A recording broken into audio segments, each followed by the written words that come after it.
연령대에 따른 성공의 기준이라는 유모가 있어요. 여러분의 연령대가 얼마인지를 생각하면서 내가 성공했는지 안 했는지 한번 살펴보시기 바랍니다.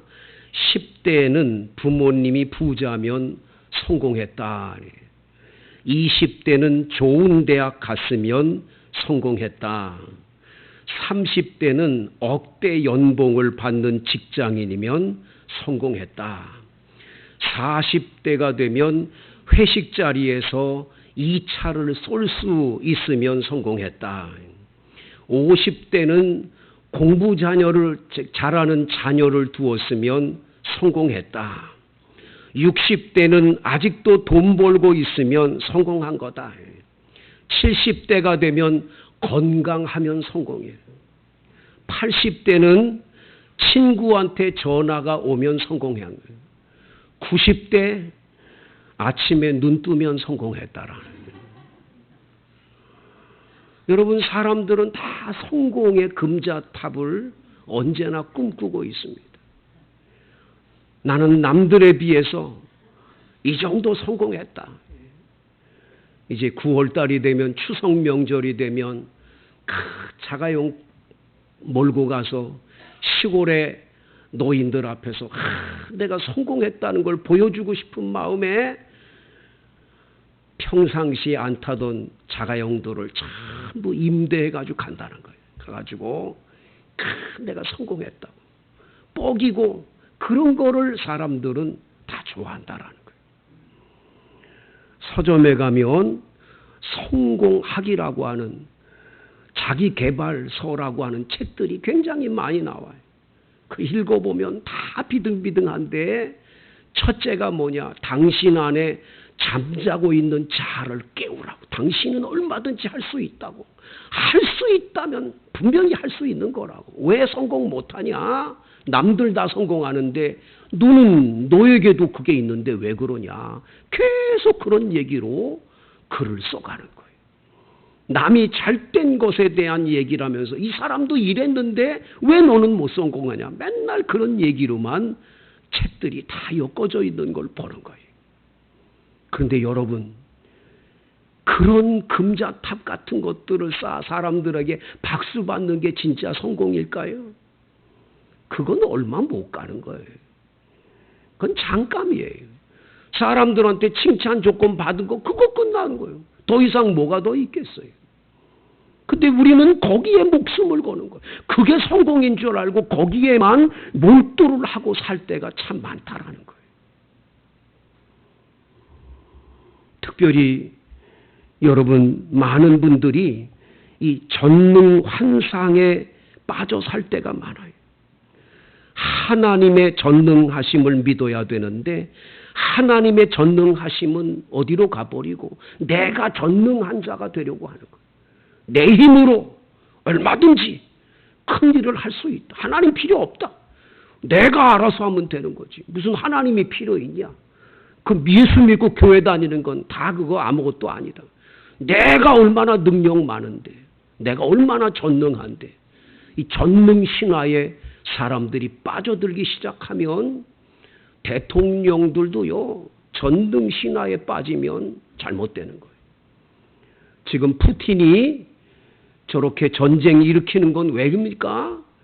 그 땅덩어리 넓은, 세계에서 제일 큰 땅덩어리를 가진 그 나라, 그거 다스리는 것도 힘든데 자긴 더 전능하다라는 거예요. 옆에 있는 나라 다 집어삼켜서 큰 나라, 내가 대통령 중에 대통령 되고 싶다는 욕망이 결국은 이렇게 어려움을 가져다 주는 거예요. 모두를 어렵게 하는 거예요. 여러분, 사람은 사람이지 사람이 하나님이 아니라는 걸 잊으면 안 돼요. 우리는 하나님의 작품이지, 하나님이 우리를 만드는 우리는 피조물이지, 우리가 어떻게 하나님 될 수 있어요? 그 전능에 대한 병을 빨리 버려야 돼요. 나는 약합니다. 부족합니다. 그래서 예수님은 심령이 가난한 자가 복이 있다는 거예요. 나는 부족해요. 나는 너무 없어요. 하나님 안 도와주면 살 수 없어요. 이런 믿음과 신앙이 그를 복된 길로 인도하는 줄로 믿습니다. 오늘 성경 창세기 11장 1절을 보세요. 온 땅의 언어가 하나요 말이 하나였더라.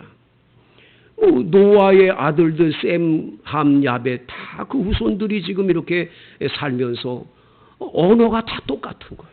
말도 다 똑같은 거예요. 구음이라는 건 방언도 다 똑같았다라는 거예요. 다 똑같은 언어를 쓸 때였는데 2절 이에 그들이 동방으로 옮기다가, 여러분 동방은 어디입니까? 에덴 동산이 있는 곳이 동방이에요. 성경에서는 동방에 에덴 동산을 창설하시고 그래서 동방으로 간다는 건 에덴 동산을 향해 이 사람들이 가는 거예요. 하나님을 향해 가는 거죠. 그런데 이 사람들이 신할 평지를 만나 거기에 거류합니다. 에덴 동산으로 계속 주님께로 가야 되는데 그리 가지를 않고 신할 평지를 만나서 거기에 거류를 해요. 거기에다가 국가를 건설하는 거죠. 여러분 우리가 창세기 10장 다 같이 한번 여러분 8절, 9절, 10절에 보세요. 구스가 또 니므롯을 낳았으니 그는 세상의 첫 용사라. 그가 여호와 앞에서 용감한 사냥꾼이 되었으므로 속담에 이르기를 아무는 여호와 앞에 니므롯같이 용감한 사냥꾼이로다 하더라. 그의 나라는 신할 땅에 바벨과 엘렉과 아갓과 갈레에서 시작되었으며, 여러분 니므롯이라는 이 말의 뜻은, 이름의 뜻은 뭐라고 그랬지요? 대적자 이런 뜻이라고 그랬지요. 그는 용감한 사냥꾼이라 했지만 용감한 사냥꾼이 아니라 잔인한 사냥꾼이라고 그랬지요. 이 사람이 신할 땅 바벨이라고 하는 곳, 바로 거기에다가 국가를 지금 건설을 한 것을 말해주지요. 그래서 성경학자 요세푸스 이제 역사죠. 유대의 역사학자인데 요세푸스라는 사람이 쓴 글에 보면 이 니므롯이라는 사람이 모두 동방을 향해 하나님을 향해 가는 것을 막고 이 사람들과 함께 큰 바벨탑을 쌓는 것을 행했다는 거예요. 그런데 만약에 이 사람들이 같이 일을 하다가 말을 듣지 않으면 잔인하게 살해했다라는 거예요. 그래서 그런 잔인한 사냥꾼이에요. 그래서 이 사람에 의해서 바벨탑이 세워졌음을 얘기를 해요. 자, 이제 어떻게 바벨탑을 쌓는지 보겠습니다. 3절 서로 말하되 자 벽돌을 만들어 견고히 굽자하고 이에 벽돌로 돌을 대신하여 역청으로 진흙을 대신하고, 여러분 이전에는 돌로 쌓아서 진흙을 거기다가 이렇게 이겨 발라가지고 뭐 성도 쌓고 이렇게 그 집도 짓고 아마 그랬던 것 같습니다. 근데 이제 이 건축법에 엄청난 획기적인 변화가 일어나는 거예요. 벽돌을 만들어 구워가지고 견고한 벽돌을 만들어내는 건축 기술이 발달되고, 역청이라고, 여러분 아스팔트 있잖아요. 끈적끈적해서 접착이 탁탁 될 수 있는 이 접착제도 다 개발이 돼가지고 이 사람들이 모여서 자 우리가 성을 쌓고 탑을 쌓자. 전부 이 사람들이 결의를 했다라는 거예요. 왜 그렇게 했냐? 4절 또 말하되 자 성읍과 탑을 건설하여 그 탑 꼭대기를 하늘에 닿게 하고, 하나님이 계신다고 하는 세계 그 하늘까지 닿게 하는 거예요.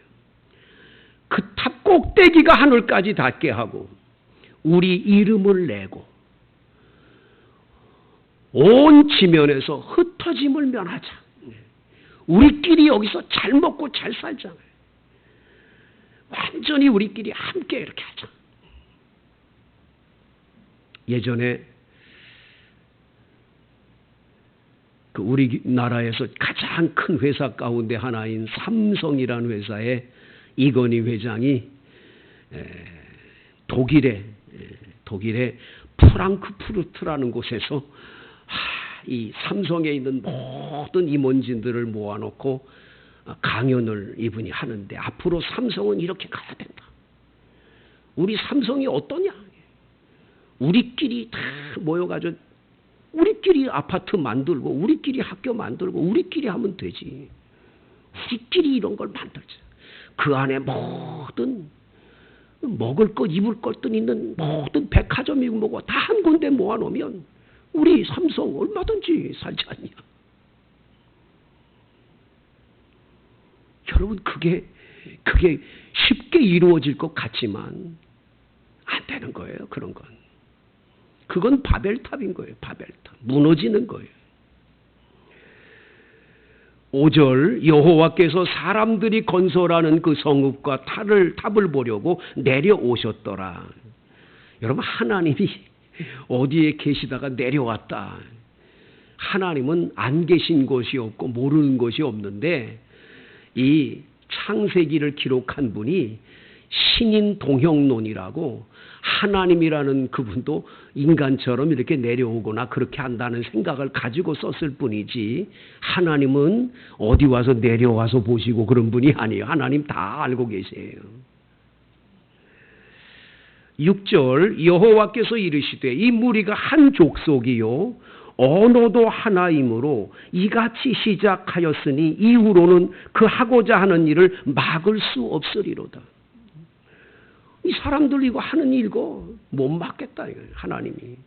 이 사람들 이거 이렇게 계속 함께하면 이거 어떻게 막겠냐 이거죠. 그래서 하나님이 어떻게 하십니까?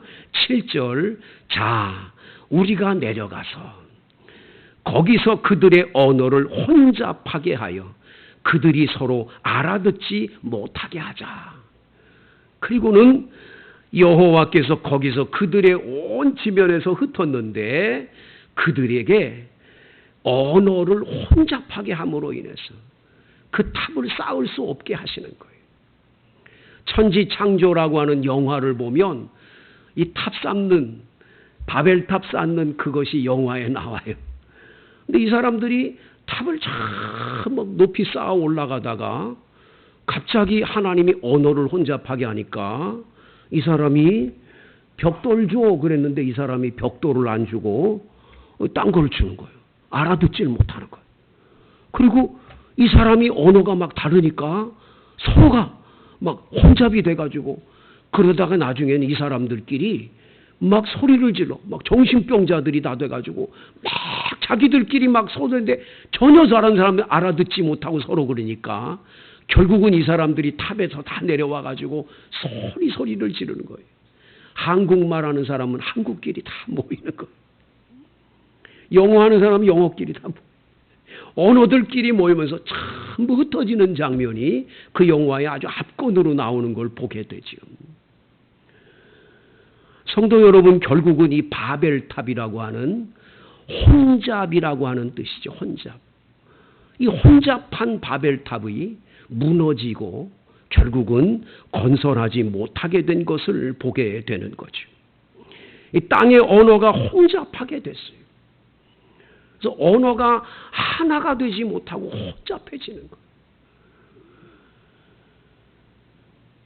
저는 외국의 여러 나라를 이렇게 다녀보면서 느끼는 게 그 언어만 하나만 되면 얼마나 재밌을까.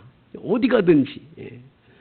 어디 가면 또 영어도 못 알아듣고 그러는 나라들이 얼마나 많아요. 거긴 꼭 포르투갈 언어라든지 서반어라고 스페인 언어를 쓰는 나라들 가고 프랑스 언어를 쓰는 나라들 대부분 또 아주 교만해가지고 프랑스 언어가 아니면 안 되는 아주 답답한 걸 많이 느끼는데 전 세계에서 언어 중에서 최고로 어려운 언어가 어딘 줄 아세요? 저는 우크라이나 선교사 가가지고 제가 있던 크림반도만은 러시아어를 쓰는 거예요. 그 위에는 우크라이나어를 쓰는데 그 크림반도만은 러시아어를 쓰게 하더라고요. 그래 러시아어를 배우는데 얼마나 어려운지 모르겠어요. 이놈 스키 저놈 스키 맨날 스키만 하지 뭔 말인지는 하나도 모르겠고요. 거기다 역격, 대격, 서유격 뭐 이 격변화가 7가지의 변화가 일어나서 그 어른들한테 쓸 때는 거기다가 째라한 걸 붙여야 된다. 여자한테 쓸 때는 이 씨라는 걸 이런 것들이 전부 처음에 너무 어려우니까 아니 그냥 단어 쓰면 되지 거기다 왜 또 그걸 붙이냐 너무 힘들다 그리고 어렵게 생각을 했는데 그 격변화만 잘 배우고 나면 러시아어는 그 다음엔 쉬운 거예요. 단어만 알면 잘 쉬운 거예요. 근데 한국어는요 세계에서 제일 어려운 거예요. 호랑이 그러면 되는데 범은 뭐고 호랭이는 뭐요? 응? 하나만 쓰면 되지 이렇게 많아. 어? 노랗다 그러면 옐로우 하나면 되는 거지. 노르스름하다, 놀이끼리하다, 내리끼리하다, 노릇노릇하다. 뭔 노릇이 그렇게 많고 노랗다가 이렇게 많은 거예요. 그러니까 한국 사람들의 언어 습관은 대단한 거예요. 전 세계 사람들이 깜짝 놀라. 우리끼리 그런 거 다 노릇노릇 알잖아요. 푸르타, 푸딩딩도 하다, 푸리딩딩도 다 알잖아요, 여러분은. 그 얼마나 여러분 언어 습관이 대단하게 여러분 잘 됐는지. 근데 외국 사람들은 배우면 배울수록 힘든 거예요. 또 들어가면 또 있고, 여기에 또 이렇게 있으니까. 거기다가 이 호남에 가면 거시기가 있어, 거시기.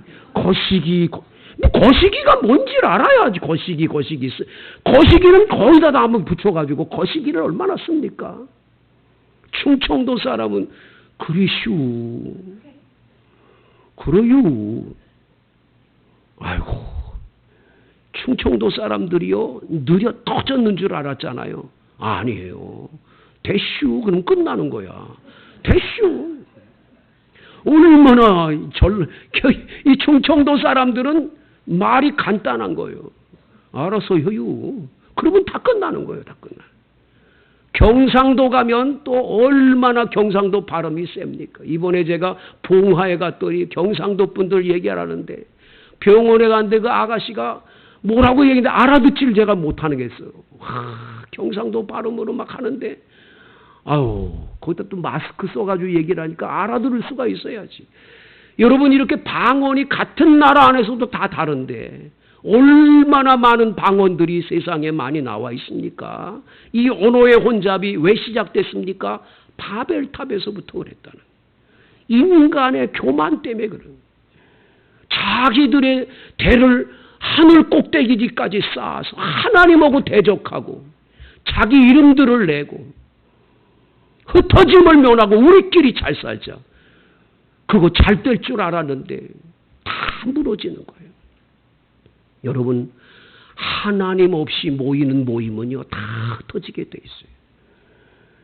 자기 이름을 높이려고 그러고 하나님 없이 자기들끼리 모여서 뭘 해? 다 흩어지게 돼 있는 거예요. 내버려둬도 흩어지는 거예요. 하나님 없이 자기들끼리 모여서 우리끼리 잘하자 절대 안 된다는 걸 기억하셔야 돼요. 세계는요 역사 속에 그걸 분명하게 보여주잖아요. 여러분 교만을 물리치셔야 돼요. 하나님은 교만한 자는 물리치시고 겸손한 자에게 은혜 주시는 줄로 믿습니다. 그래서 이 바벨탑은 우리에게 뭘 보여주느냐? 첫 번째 보여주는 건 하나님 없이 사는 건 불행하다는 걸 가르쳐 주는 거예요. 하나님이 안 계신데 하나님 없이 하는 모든 건설, 모든 그런 것들, 일들, 그거는 얼마 못 가는 거예요. 그건 무너지게 돼 있는 거예요. 여러분이 지금 무슨 사업을 하든지 여러분이 어떤 계획을 세웠는데 하나님하고 전혀 상관없이 내가 알고 있는 생각으로 내 친구가 하자니까 그저 누가 어떻게 하면 된다고 얘기했으니까 기도도 안 하고 하나님하고 물어보지도 않고 하나님하고 상관없이 그 일을 해요. 그건 반드시 무너진다고 보시면 돼요. 그건 성공이 안 되는 거예요. 하나님 도와줘야 사는 거예요. 할렐루야. 그래서 예수님은 말씀하는 거예요. 너희는 먼저 그의 나라와 그의 의를 구하라는 거예요. 내가 너희를 고와 같이 버려두지 않고 너희와 늘 같이겠다. 하나님이 함께 하시는 걸 믿고 하나님하고 같이 살아야지. 왜 하나님을 거부하고 내 이름을 높일 테니까 하나님 필요 없다고 그럽니까? 여러분 중에는 하루에 한 번이라도 기도도 안 하고 그렇게 매일매일을 살다가 주일날 딱 교회 한번 왔습니까? 잘못된 신앙이에요. 매일 매순간 주여 아버지 도와주세요. 하나님 도와주세요. 여러분 하나님하고 살아야 될 줄로 믿습니다. 하나님 대적하고 하나님 우습게 알고 이 세상 사람들이 가운데 예수 안 믿고 예수 믿는 사람들 욕하고 교회 욕하고 비방하고 하나님 대적해요. 그런 사람들 치고 성공한 사람이 없어요. 그래서 첫 번째 하나님 없이 하는 건 다 무너지는 거예요. 하나님 없이 사람들끼리 모여서 우리끼리 모여가지고 흩어짐을 면하자? 절대 거긴 흩어지게 돼 있지 영원히 갈 수 없다라는 거예요. 그래서 이 바벨탑은 하나님 없는 삶은 불행한 것으로 분명하게 말씀해 주는 거예요.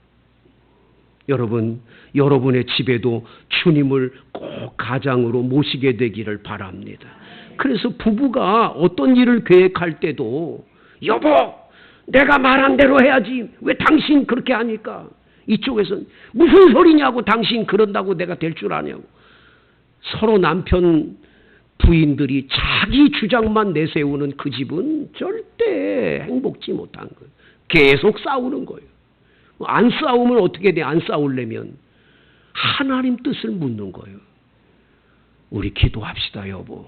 이 문제 어떻게 하나님이 우리를 인도할지 기도하고 하나님께 지혜를 구합시다. 이러고 하나님께 그 문제를 놓고 기도하고 이렇게 가야 부부 싸움도 없이 행복하지. 뭐 하나님 필요 없어. 우리끼리 알아서 하는데 내 말대로 해. 내가 이 집의 가장이잖아. 가장인커녕 그래가지고 다 안 되는 거예요. 제발 여러분 하나님 없이 가정생활 하지 않게 되기를 바랍니다. 자녀도 늘 하나님 안에서 이 자녀들이 성장하도록 아이들이 늘 기도하고 성경 말씀 읽고 늘 찬송이 그 입에서 떠나지 않고 할렐루야. 그리고 그 입에서 찬송이 안 떠나는 그러한 축복의 자녀로 키우면 자녀 틀림없이 그 자녀는 하나님의 축복 속에 복된 인생 걸어갈 줄로 믿습니다. 그 다음 여러분 이 성경에서 우리에게 보여주는 말씀은 뭡니까? 우리 이름을 내려고 하면 안 됩니다. 우리 이름을 높이려고 그러면 안 돼. 참 희한한 게 외국에 여러 나라를 가보면 참 희한하지요. 그 폴란드라는 나라의 크라카우라고 하는 유명한 그 성이 있고요. 거기서 가까운데 아우스비치, 그 가까운데 소금광산이 있어가지고 그 도시에 갔다가 거기를 이렇게 한번 가본 적이 있는데 참 희한한 게 한국 사람들은 대단해요. 그 소금광산은 300m를 지하로 내려가요. 이 엘리베이터를 타고 내려가는 거예요. 300m이 얼마나 깊습니까? 그 안에 들어가면 예배당도 다 만들어놨어요. 이게 뭘 하는 게면 소금을 캐는 광산이에요. 소금이 이게 암염이라고 이 돌로 됐는데 소금이에요. 거기 가서 제가 깨달은 게 뭐냐면 소금이 맛을 잃으면 무엇으로 짜게 하리요. 그런데 우리나라 소금은 다 바닷물로 됐기 때문에 그 소금기가 그냥 끝까지 소금이잖아요. 이 소금이란 놈은 돌로 됐는데 이게 소금기가 다 빠져나가면 뭐만 남습니까? 돌만 남습니다. 그래서 예수님이 그거 밖에 버려줘 사람에게 밟힌다는 말씀이 맞구나 알았는데 그 안에 들어가서 그것을 보고 은혜를 많이 받고 돌아오는데 보니까 그 밑에다가 한국 사람이 써놨어. 김철수 몇 월 며칠 왔다 갔다. 참 한국 사람이 이름 내기 참 좋아해요. 예? 스위스 융프라우 같은데 스위스의 그 알프스 산맥 아름답잖아요. 그 절벽에 어떻게 올라갔는지 거기에 바가묵에 이름을 다 한국말로 다 써놓은 거야. 한국 사람들 이름 내기를 얼마나 좋아하는지 몰라요. 신학대학에 가면 우리 장로의 신학대학도 그 기념관이라고 누구 기념관, 누가 이거 헌금했다고 누구 거 전부 다 붙여놓은 걸 보면 참 이름 내기 좋아하는구나 그런 걸 많이 느껴요.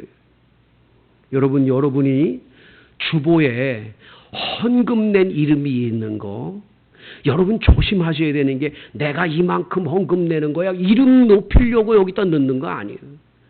여러분이 낸 헌금이 분명하게 하나님께 드려진 것을 여기서 증명할 뿐이지 여러분 이름 높이려고 여기 이름 넣는 거 아니에요. 그런 마음 가지고 헌금을 한다면 여러분 하나님이 절대 기뻐 받으시지 않아요. 이름을 내려고 하면 안 돼요. 예수 믿는 사람은 나는 낮춰지고 할렐루야 주님이 높아져야 돼요. 사울 임금이 왜 망합니까? 사무엘 선지자가 저 아말렉을 물리치라고, 아말렉이 이스라엘 백성이 출애굽할 때 뒤에 와서 덮쳐서 습격을 했기 때문에 하나님 기억하신다네요. 물리치라는 거예요.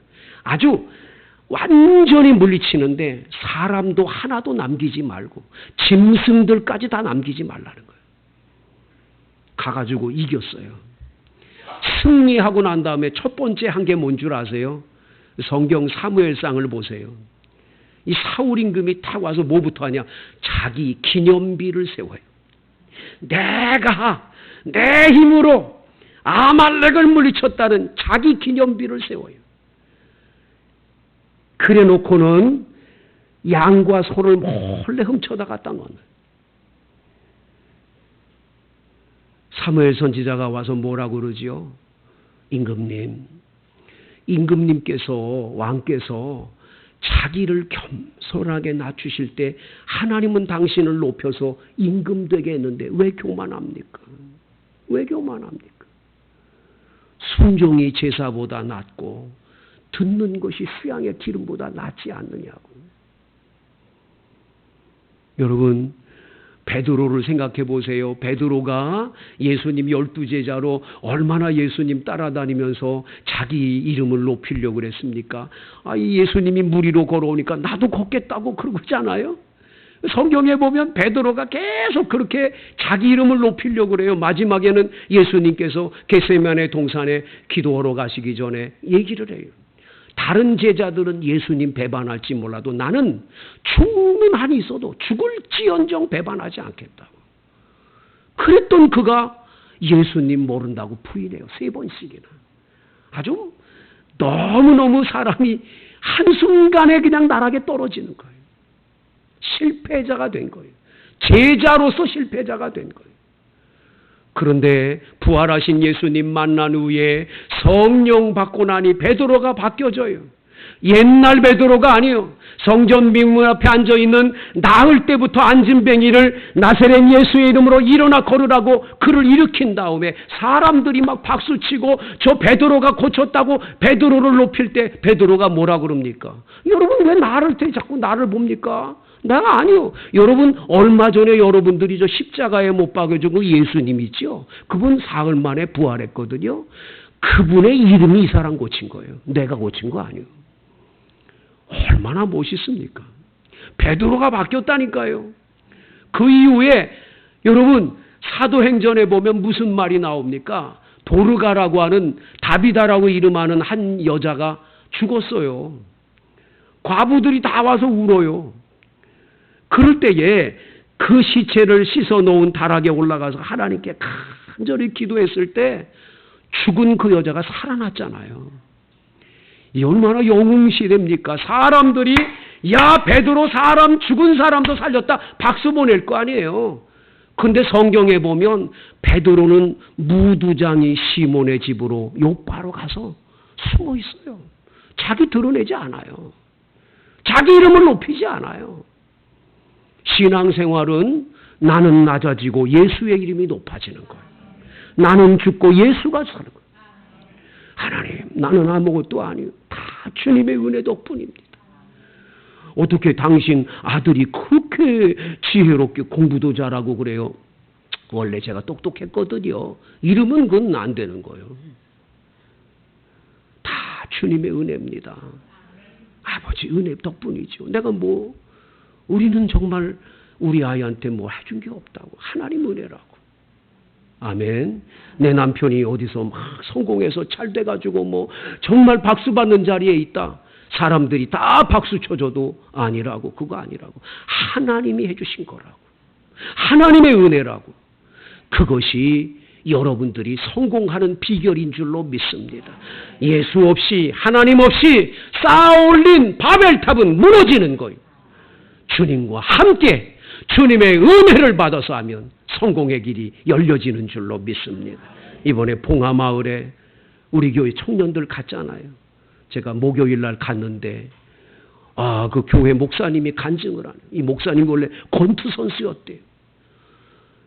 유명했대요. MBC 신인왕하고 막 동양 타이틀을 이제 막 하려고 이 너무너무 잘해가지고 뭐 계속 KO로 승리를 하는 아주 대단한 권투 선수였다라는 거예요. 그런데 이분이 동양 챔피언 되기만 하면 조금 있다가 이제 세계 챔피언 되는 거예요. 이 동양 타이틀을 하러 가다가 이 체중 감량이 안 돼가지고 약을 먹었는데 이 약이 잘못돼가지고 이 위가 다 이게 쪼그라들고 이래가지고 문제가 생겨가지고 위를 잘라내는 수술을 받고 결국은 권투 선수를 그만두게 될 수밖에 없었다라는. 그 절망은 말로 할 수가 없던. 기도원에 올라가서 그렇게 울며 하나님, 내가 세계 챔피언 되고 싶은 걸 어떻게 이렇게 하나님이 주의 종 되라고 그래서 신학교 가서 목사님 된 거예요. 이분이 권투를 한 분이니까 뭐 목소리도 괄괄하고 막 그러니까 막 부흥 강사로 유명해서 세계적인 부흥사 되겠다고 큰 소리 치는데 되긴커녕 계속 개척교회도 안 되고 뭘 해도 안 되더라. 결국은 간 곳이 이번 봉화에 있는 이 교회 갔는데 교인이 4명밖에 없어요. 4명. 4명 있는 교회 부임한 거예요. 거기다가 사모님이 쓰러져서 뇌졸중으로 쓰러져가지고 어려움을 겪는 거예요. 하나님 앞에 철야 기도하면서 하나님, 내가 유명한 부흥사 되고 싶은 꿈도 다 사라져. 세계적인 권투 선수도 아무것도 내 꿈은 다 왜 사라지고 이게 뭡니까 뭐. 하나님이 그러시는 거예요. 야, 너 내 이름을 걸고 네 유명해지려고 그러냐? 예수 팔아서 네 이름 높이려고 그러냐? 난 그거 못 본다라는 거예요. 예수님의 이름이 높아져야지. 네 이름이 높아지는 걸 원하니까 안 된다라는 거예요. 그 말 듣고 얼마나 회개했는지 철저히 회개하고 눈물로 기도했더니 4명 교인이 14명으로 지금 늘어났대요. 14명이. 그 지난달에 노회에서 이분이 3년 목회했으니까 이 교회에 계속 목회할 거냐. 위임 목사님이 아닌 그냥 임시 목사니까 3년마다 연임 청원을 해야 돼서 왔는데 그날 그 연임 청원하는 거를 모두가 모여서 이제 그 회의를 하는데 마을 사람들이 꽉 찼더라는 거예요. 마을 사람들이 이장님도 오고 시의위원도 오고 다 왔더라는 거예요. 이상하다. 왜 이렇게 많이 들어왔냐. 거기 있는 노회 목사님이 오셔가지고 여러분 우리 고용광 목사님 여러분 계속 이 교회에 시무하기를 원하십니까? 그랬더니 의장 그리고는 교회도 안 나오는 이장님이 손을 들고는 그러더라. 우리 목사님 만약에 여기서 반대하는 사람이 가만 안 둔다고 그러면서 우리 목사님 이 마을에 꼭 있어야 된다고. 저 목사님처럼 훌륭한 목사님이 없다고. 이 목사님이 은혜 받고 마을 사람들을 그렇게 애경사를 도우며 그렇게 도우니까 마을에서 이 목사님이 최고가 돼. 최고가. 군의 군수가 찾아와서 다른 목사님하고 의논하게 되는 축복을 받으면서 이 목사님 얘기가 그거예요. 목사님, 내가 낮아지고 예수의 이름 높이니 예수님이 나를 높여주네. 얼마 전에 뭐 국가조찬 기도회에 초청을 받게 되더라는 거예요. 그러면서 목사님은 가보셨어요? 그래서 아니 난 한 번도 초청 못 받았다고. 국가조찬 기도회 가면 목사님 저 갔다 왔습니다. 이러면서 그러면서 얘기가 나는 낮아지고 예수 높이니 나도 높아지더라. 여러분 내가 낮아지고 예수 이름을 높이세요. 그러면 바벨탑처럼 무너진 힘이 없어요. 하나님이 더 크게 세워줄 줄로 믿습니다. 우리 함께 기도합니다. 다 같이 통성으로 기도하는데 여러분의 가정, 자녀들, 여러분이 세상에 쓸모없는 바벨탑을 쌓지 않고 하나님 영광을 위한 축복의 탑을 쌓아 올리는 하나님의 종들 되기를 원합니다.